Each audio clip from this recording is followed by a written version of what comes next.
계시록 22장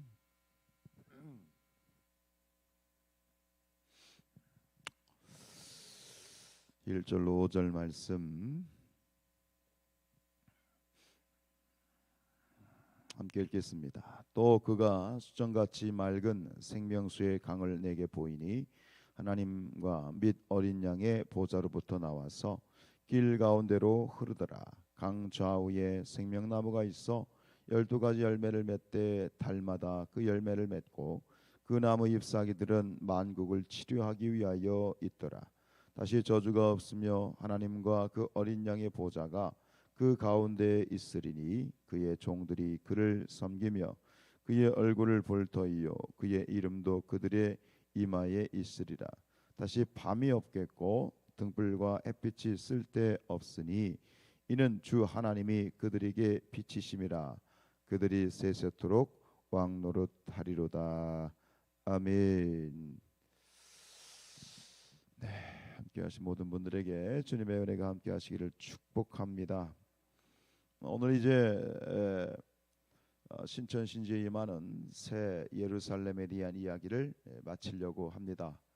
5절 말씀, 다시 밤이 없겠다, 등불과 햇빛이 쓸데없다. 이것은 이미 21장 23절에서 이미 언급되었던 표현이지요.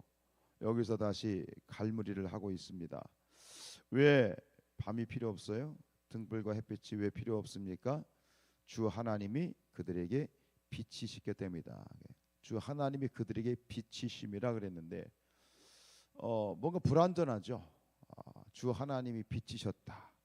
근데 우리에게 익숙한 이미 구약의 성경에서 이미 언급되었던 표현을 하면 하나님이 우리에게 무엇을 비치십니까? 그 얼굴을 비치시는 것이죠. 정확하게 얘기하면 그렇습니다. 주 하나님이 그 얼굴을 비추셨기 때문이다라는 것이죠. 여기서 우리는 이 성경이 말하고 있는 축복의 끝판왕을 확인할 수 있습니다. 축복의 완성, 축복의 끝판왕이 뭐냐? 하나님이 그의 얼굴을 우리에게 향하여 두셔서 우리에게 비춰주시는 것이다. 그리고 우리는 그 얼굴을 어제 말씀을 나눴습니다만 그 하나님의 비치시는 그 얼굴을 직접 대면하여 볼 수 있는 것, 이것이 쌍방의 이런 어떤 이 관계성 속에서 그것이 성경이 말하는 축복의 끝판왕이죠. 하나님이 당신의 얼굴을 비치신다라고 하는 이것이 구약에서 이미 최고의 축복으로 표현이 되어져 있는 건 뭐냐면, 아시는 것처럼 민수기에 보면 하나님께서 아론과 그 아들들 하면 한마디로 누굽니까? 제사장이죠. 이 아론과 그 아들들이 이스라엘 백성들을 향하여 축복을 할 때 이렇게 축복하라라고 하신 축복의 문구가 있잖아요. 축복의 그 선포가 민수기 6장 24절로 26절에 되어 있잖아요. 이렇게 축복하라고 되어 있죠. 여호와는 내게 복을 주시고 너를 지키시기를 원하며 여호와는 그의 얼굴을 내게 비추사 은혜 베푸시기를 원하며, 마지막 26절에 여호와는 그의 얼굴을 내게로 향하여 드사 평강 주시기를 원하노라 할지니라 하라라고 되어 있어요. 이렇게 이스라엘 백성들을 향하여 제사장 너희들이 축복을 하면 내가 이스라엘 백성을 축복할 것이다. 여기서 반복되어져서 나오는 표현이 뭐예요? 그의 얼굴을 내게 비춘다. 그 얼굴을 내게 향하여 두신다. 이게 바로 축복의 끝판왕이라는 것이죠. 시편 80편 7절에 보면 이렇게 또 되어 있어요. 만군의 하나님이여 우리를 회복하여 주시고 그의 얼굴의 광채를 비추사 우리가 구원을 얻게 하소서. 또 다르게 표현하면 뭐냐면 그의 얼굴의 광채를, 하나님의 얼굴의 광채를 비추신다는 건 뭐냐면 바로 구원의 완성이라는 얘기입니다. 축복의 완성이며 그것이 구원의 완성이다라고 하는 거예요. 우리가 소위 그러잖아요. 이게 서로 얼굴을 면하여 보다가 고개를 돌린다라는 말이 있어요. 고개를 돌린다. 이건 뭔 뜻이죠? 외면한다는 뜻이잖아요. 나 너 보기 싫어. 나 꼴 보기 싫어. 고개를 돌린다. 누가 나하고 얘기하다가 고개를 확 돌려버리면은 굉장히 기분이 나쁘잖아요. 왜? 나를 무시하는 거고 외면하는 것이잖아요. 이 하나님께서 얼굴을 우리에게 향하여 드신다는 것은 결국 하나님의 이 시선이 우리를 해서 이렇게 하나님의 얼굴을 돌리셨다는 그런 이야기가 전제되는 것이죠. 성경에서는 왜 하나님께서 이 인간을 향하여 고개를 외면하여 돌리신다라고 하는 그것이 전제되어 있을까요? 예, 그것이 바로 우리 인간들의 죄 때문이 아니겠어요? 가장 최초의 사건은 어디에 나옵니까? 창세기 3장에 나오지 않습니까? 선악과의 사건. 저는 그 말씀을 묵상하는데 그런 생각이, 그런 그림이 떠오르는 거예요. 하나님의 고개를 돌리실 정도가 아니라 아예 그냥 돌아서 앉아 계시는, 있잖아요. 뭔가 막 마음이 막 틀어지면 막 돌아서 앉아 있잖아요. 그 창세기 3장에서 선악과의 사건 그 당시에 하나님께서는 고개를 돌리신 것이 아니라 아예 등을 돌리셨을 것 같아. 성경에 그런 표현은 없지만 마음이 그런 거죠. 우리 인격적인 어떤 하나님이시고 또 인격 대 인격이기 때문에 마음이 상하셔가지고 아예 고개를 확 돌리셨을, 몸을 확 제끼셨을 것 같은 그런 마음이 드는 거예요. 근데 그렇게 고개를 돌리시던 하나님이 다시 얼굴을 그들을 향하죠. 그 증거가 뭐예요? 그 죄를 지은 아담과 하와를 향하여 무엇을 지어주십니까? 손수 가죽옷을 지어주시죠. 그 가죽옷이, 피 묻은 그 가죽옷이 하나님의 은혜와 회복과 구원의 증거예요. 근데 이 사건이 계속 반복이 돼요. 인간은 끊임없이 하나님께서는 기회를 주시고 기대하시지만 또 인간들은 죄를 짓게 되고 타락하게 되고 다시 하나님이 고개를 외면하셨다가 다시 고개를 드시고 다시 향하여 드시고 끊임없이 다시 우리의 기회를 주시죠. 그러나 그것도 이제 끝이 납니다. 언제요? 새 예루살렘이 임하였을 때 이 모든 것이 끝이 나고 결국은 영원히 하나님의 그 낯빛을 우리를 향하여 드시고 그 밝은 광채가 우리를 향하여 영원히 고정되어 지게 되어지는 것이죠. 여러분 그런 말 있잖아요. 너는 배알도 없냐? 라는 말이죠. 배알도 없냐? 난 배알도 없습니다. 배알도 없다. 배알이란 말은 이 창자를 가리키는 비속어입니다. 결국 배알도 없다는 거 뭐예요? 창자도 없고 속도 없다는 거예요. 돌이켜보면 하나님은 이미 정말 배알도 없으신 분이에요. 하나님 속도 없으신 분이에요. 그 끝없는 하나님의 가없는 사랑, 우리를 향하신 절대적인 그 사랑 가운데 하나님은 이미 예전에 속이 다 없어지신 분이에요. 여러분 그 하나님의 사랑이, 그 배알도 없으신 하나님의 그 정말 찬란하고 영원한 한결같은 사랑이 우리를 향하고 있음을 기억하시길 바랍니다. 사실 하나님은 우리를 향하여 하나님의 그 낯빛을 외면하신 적이 없어요. 문제는 우리가 하나님을 바라보는 우리의 시선이 돌이키고 우리의 시선이 다른 곳을 향하고 있는 것이지, 하나님은 태초로부터 지금까지 우리를 향하신 그 밝은 그 하나님의 낯빛을 우리를 향하여 외면하신 적은 한 번도 없으십니다. 우리의 모습이 어떻든, 우리의 지금 형편이 어떻든, 우리의 삶이 지금 얼마나 죄악되든 상관이 없이 우리 아버지 하나님의 그 사랑의 낯빛은 우리를 향하고 계심을 기억하시기 바랍니다. 오늘도 그렇고 어제도 그랬고 내일도 그렇고 우리는 앞에도 그런 말씀드렸습니다. 우리는 마음을 상하면 우리는 외면해버리고 그냥 돌이켜버리고 기분 나쁜 티를 탁탁 내지만 하나님은 그런 분이 아니신 거죠.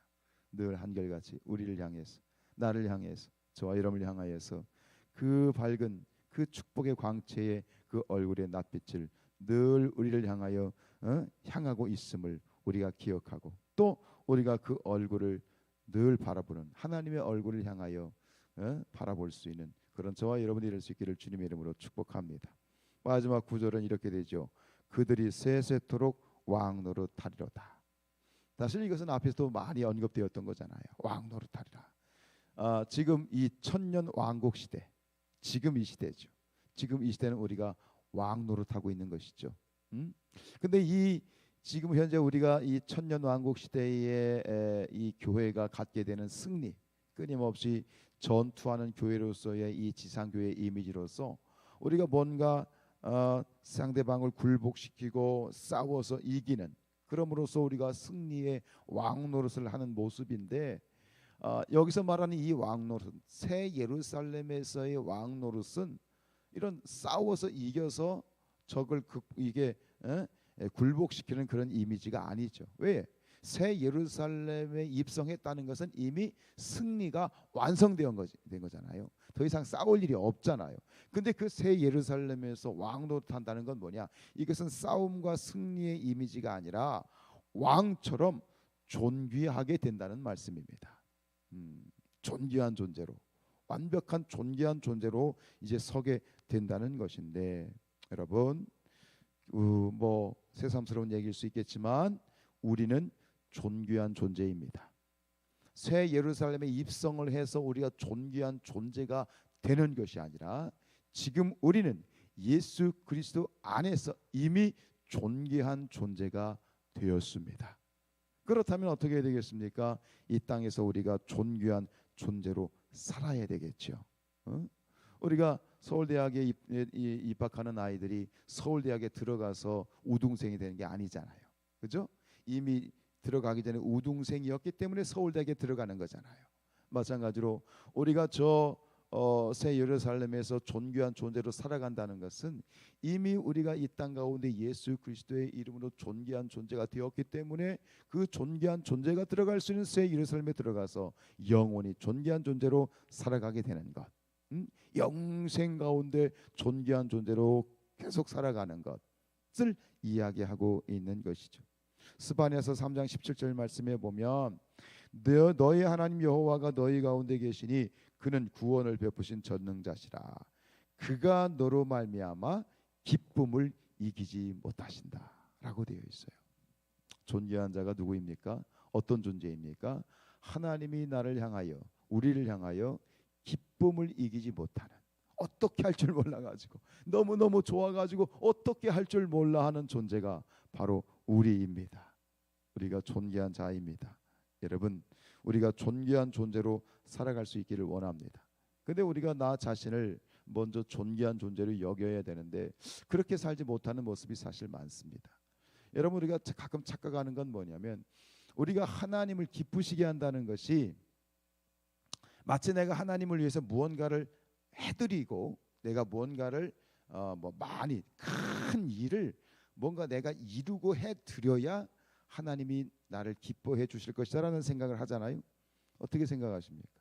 그렇다면 지금은 하나님이 나를 기뻐하지 않는다라는 그런 말이 되잖아요. 내가 하나님을 위해서 무언가를 해야만, 내가 뭔가를 많이 해야만 하나님이 나를 기뻐하실 것이다라는 말은 지금 내 모습으로는 하나님이 나를 기뻐하실 만한 모습이 아니라고 생각되는 거잖아요. 어떻게 생각하십니까? 지금 여러분들의 모습, 우리의 모습을 하나님이 지금으로는 하나님이 만족하지 않고 계십니까? 내가 뭔가 큰 일을 해드려야 하나님을 나를 향하여 만족하시고 나를 기뻐하실까요? 어떻게 생각하십니까? 아닙니다. 이미 우리는 존귀한 자입니다. 지금 모습 이대로를 하나님은 인정해 주시고 만족하시고 기뻐하십니다. 더 뭘 해야, 더 많이 기도하면 더 하나님이 기뻐하시고 내가 더 뭔가를 하면 하나님이 기뻐하신다? 아닙니다. 지금 내 모습 이대로를 하나님이 기뻐하십니다. 하나님이 받아주십니다. 인정해 주십니다. 이것이 바로 내가 존귀한 자로 살아가는 거예요. 나는 이미 존귀한 자입니다. 말만 그런데 삶이 그렇지 못할 때가 있는 거예요. 하나님은 충분히 지금 저와 여러분들의 모습을 충분히 100% 기뻐하십니다. 우리가 더 애써서 하나님 앞에 뭔가를 애써서 해드리는 것은 그 사랑에 감격하고 은혜에 감격해서 그냥 정말 감격해서 기쁨 가운데 하는 것이지 내가 뭔가를 더 하면 하나님이 더 기뻐하실 것이다 그런 생각하지 마시기 바랍니다. 지금 있는 이 모습 이대로, 지금 현재 이 모습 이대로 이 모습을 하나님이 기뻐하십니다. 충분히 기뻐하십니다. 이것에 대해서 우리가 감사하십시다. 그렇습니다. 하나님, 내 모습이 내가 보기에 부족하고 내 생각에는 하나님이 기뻐하시지 않을 것 같고 내가 생각하기엔 내 모습이 참 부족한 것 같은데 하나님께서는 그냥 있는 내 모습을 기뻐하신다니 하나님 감사합니다. 감사합니다. 하나님 감사합니다. 이것이 우리의 고백이 되어야 되겠지요. 그런 감사를 오늘 이 새벽에 드려 보시기를 축복합니다. 기도하겠습니다.